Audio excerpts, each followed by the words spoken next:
السلام علیکم ورحمۃ اللہ تعالی وبرکاتہ۔ دوستوں، آج جو ویڈیو میں بنانے جا رہا ہوں وہ جادو سے متعلق ہے۔ آپ جان لیں، جادو کوئی من گھڑنت بات نہیں کہ کچھ نہیں ہوتا، بلکہ جادو ایک حقیقت ہے، کیونکہ اللہ تبارک و تعالی نے خود قرآن مقدس میں اس کا ذکر فرمایا ہے۔ محترم احباب کرام، جادوگر کے لیے غلاظت اور کفر ضروری و لازم ہے، بالعموم اس کے بغیر اپنے مذموم اور برے مقاصد کو نہیں پا سکتا، کیونکہ جادو ایک شیطانی عمل ہے۔ اللہ تبارک و تعالی ارشاد فرماتا ہے، وَلَكِنَّ الشَّيَاطِينَ كَفَرُوا يُعَلِّمُونَ النَّاسَ السِّحْرَ، یعنی ہاں، شیطان کافر ہوئے لوگوں کو جادو سکھاتے ہیں، اس لیے کہ شیطان مردود کا انسانوں کو جادو سکھانا، اس سے مقصد انہیں کفر و شرک میں مبتلا کرنا ہوتا ہے۔ جیسا اللہ رب العالمین ہاروت ماروت کے بارے میں فرماتا ہے، وہ دونوں یعنی ہاروت ماروت کسی کو کچھ نہیں سکھاتے جب تک یہ نہ کہہ دیتے کہ ہم تو نری آزمائش کے لیے ہیں، تو تم اپنا ایمان نہ ہو، یعنی اپنا ایمان برباد نہ کرو۔ لیکن اس دور کا بھی محاسبہ کیا جائے تو پتہ چلتا ہے کہ کچھ حاسد، بدطینت اور بدخواہ ایسے ہیں جن کو میاں بیوی، اور کچھ عورتیں ایسی ہیں جن کو ماں بیٹے اور بھائی بہن، اور کچھ گھر والے ایسے ہیں جن کو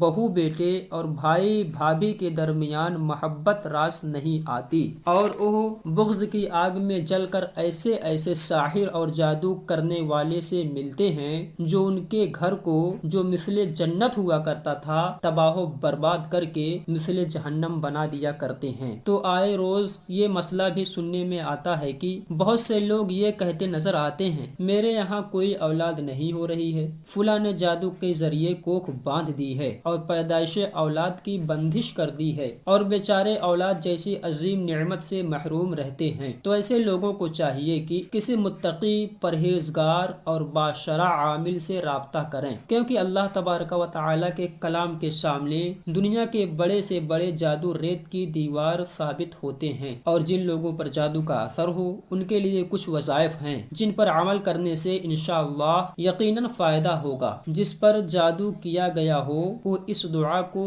صبح و شام 3 بار پڑھے، اللہم اصبحنا و اصبح الملک للہ والحمد کلہ للہ اعوذ باللہ الذی یمسک السماء ان تقع علی الارض الا باذنہ من شر ما خلق وزرع ومن شر الشیطان وشرکہ۔ آپ صبح میں پڑھیں گے تو ایسے پڑھیں گے، اور جب شام میں پڑھیں گے تو اللہم اصبحنا و اصبح الملک کی جگہ اللہم امسینا و امسل ملک کہیں گے۔ اور دوسری دعا یہ ہے کہ جس پر جادو کیا گیا ہو وہ اس دعا کو صبح و شام پڑھے، اعوذ بوجہ اللہ العظیم الذی لیس شیء اعظم منہ و بکلمات اللہ التامات التی لا یجاوزہن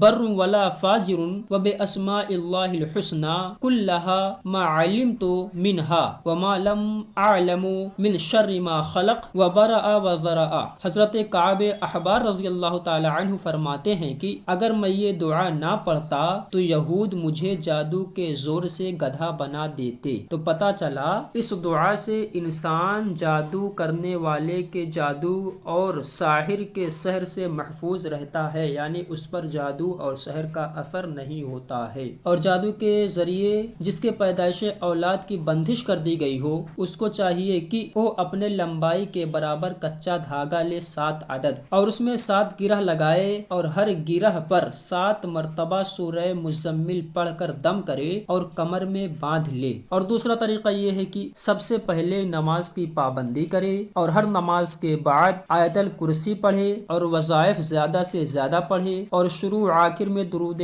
پاک کے ساتھ 3 بار نعوذتین پڑھے، یعنی قل اعوذ برب الفلق اور قل اعوذ برب الناس پڑھے۔ اب قل اعوذ برب الفلق اور قل اعوذ برب الناس پڑھنے کے فائدے کیا ہیں؟ حدیث پاک میں ہے کہ جب ایک یہودی اور اس کی 2 بیٹیوں نے مل کر حضور صلی اللہ تعالی علیہ وسلم پر جادو کر دیا تو اللہ تبارک و تعالی نے یہ دونوں صورتیں نازل فرمائیں۔ جب جبریل امی نے یہ صورتیں پڑھی تو جس کچے دھاگے پر جادو کیا گیا تھا 7 گرہ لگائی گئی تھی، تو جیسے جیسے یہ صورتیں پڑھی گئیں جادو کے اثر کی ایک ایک گانٹھ کھلتی گئی اور آپ صلی اللہ تعالی علیہ وسلم کے اوپر سے جادو ختم ہو گیا۔ تو اب جن بھائیوں پر جادو اور سحر کا اثر ہو ان کو چاہیے کہ وہ نوزتین کو بطور وظیفہ ہر نماز کے بعد 3 بار پڑھیں۔ اب جادو کرنے والے کی سزا کیا ہے؟ اسلام میں جادوگر اور جادو کرانے والے کی سزا کیا ہے؟ تو اس کے بارے میں ہے کہ اگر کوئی جادوگر یا جادو کرانے والا